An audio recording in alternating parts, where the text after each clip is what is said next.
So let's talk about Colorado School of Mines, because now I want to get, recruits that are listening to this. We talked earlier about Cole Hubbell's grind and a lot of the adversity he had to rise above. You had, again, you said earlier, it's the story of your life. Talk about all of the coaching changes, the position, all of the stuff that you had to go through in Colorado School of Mines before it all came together for you. Oh, man. So, just like diamonds, they got to be put through a lot of pressure before they get to shine, and that's exactly the story that happened at Mines. It's crazy, man. I came from Texas, and you know how Texas football players are. We think we're the next best thing, and I thought the exact same thing. I'm going to engineering school, so that means it's all smart kids, right? 1% black, just to give you an idea of what I'm dealing with here. Get to the football team, there might be 3 of us on there.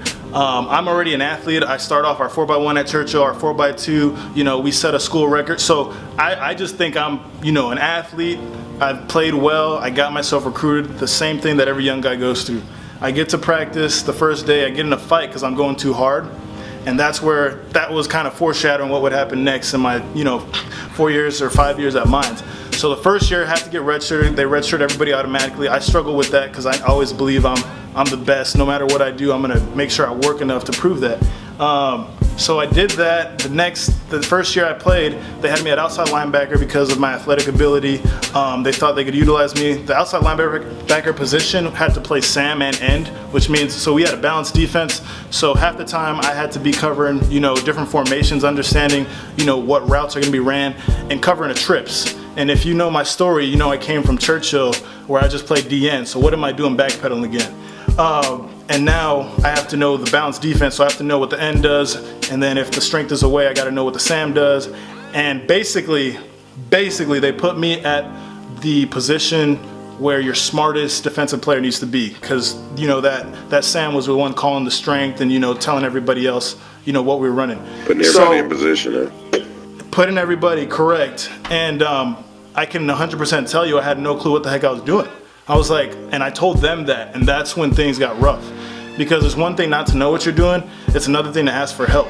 And I'm one of those guys that tells everybody, that asks me about my journey and stuff like that, don't be afraid to ask questions. And my first year up there, they hated my questions. They thought it was redundant. They probably thought I was retarded, to be honest.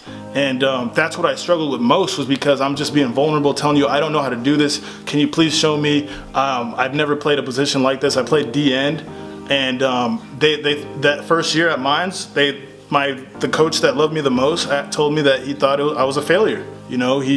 I had a wasted season. They expected a lot of big things from a guy that they recruited that did all this awesome stuff. And it just wasn't, it was a real big disconnect with me and the defensive coordinator that first year. So what happened next was actually within the next 2 years, that D coordinator got promoted because we actually did still have a really stout defense. Even if I didn't understand how it worked, it doesn't mean it wasn't good. And we got a new defensive coordinator because of that. And that's when life started coming back into football, because up until that time, I was just at Mines because I knew that I always wanted to be an engineer. I grew up like that. People always ask me, how do you become a mechanical engineer? And I'm like, well, ever since I was young, I've been focused on education. So I already had goals to graduate doing this. My football was born as I, continued focus on all of my education.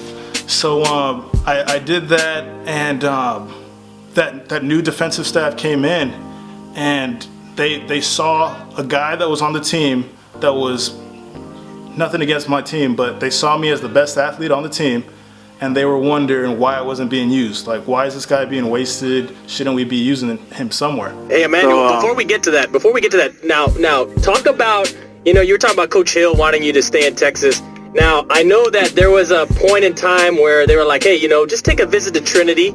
And again, he already told you his GPA, folks. So yes, he's definitely could have gone to Trinity if he wanted to.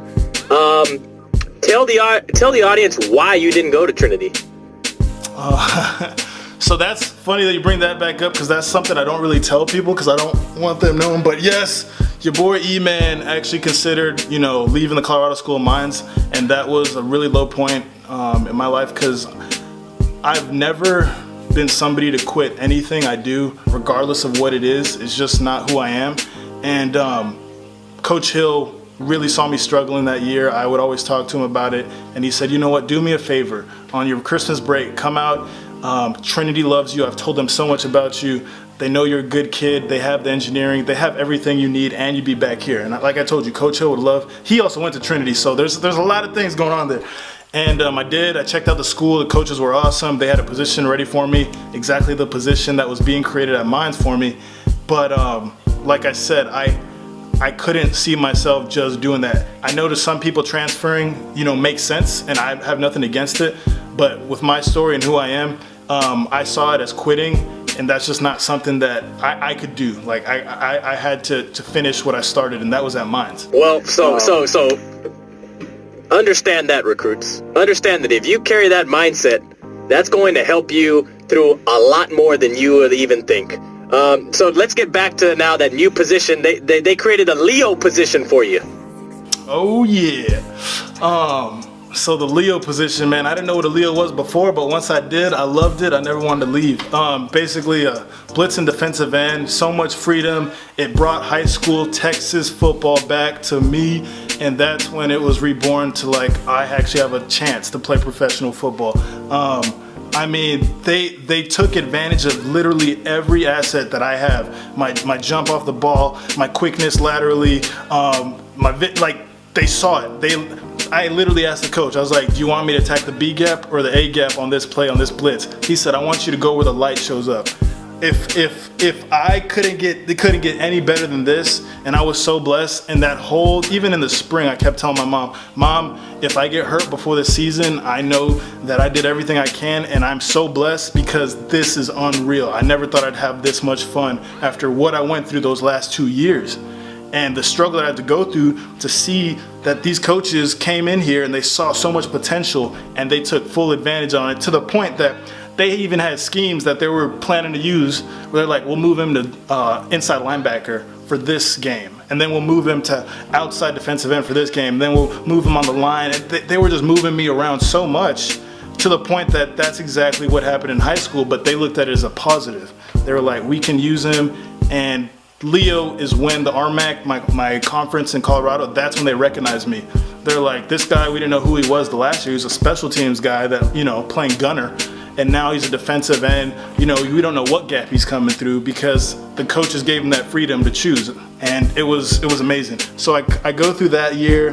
That's when it became more real that football after college is going to happen. And that senior year, I made the decision before the season, I'm going to do everything I can to go to the NFL. And the only way it's going to start is by me showing the NFL, just like I have throughout my story.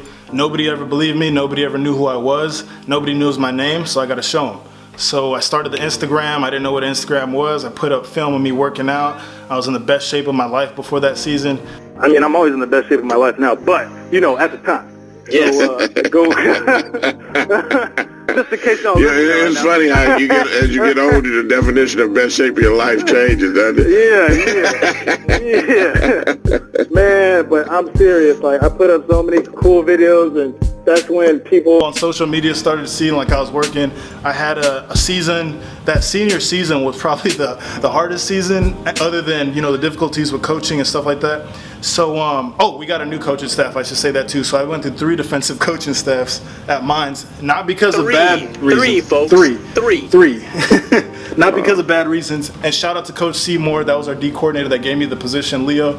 And shout out to Coach Hendricks. That was the D-line coach he was the reason that inspired me to keep playing, professional football. He called me one day after practice. He was like, hey man, because he actually had a chance to play. Brian Hendricks, y'all look him up. But he had the opportunity to play in the NFL. He went to an NFL camp, all that stuff. He just twisted up his knee.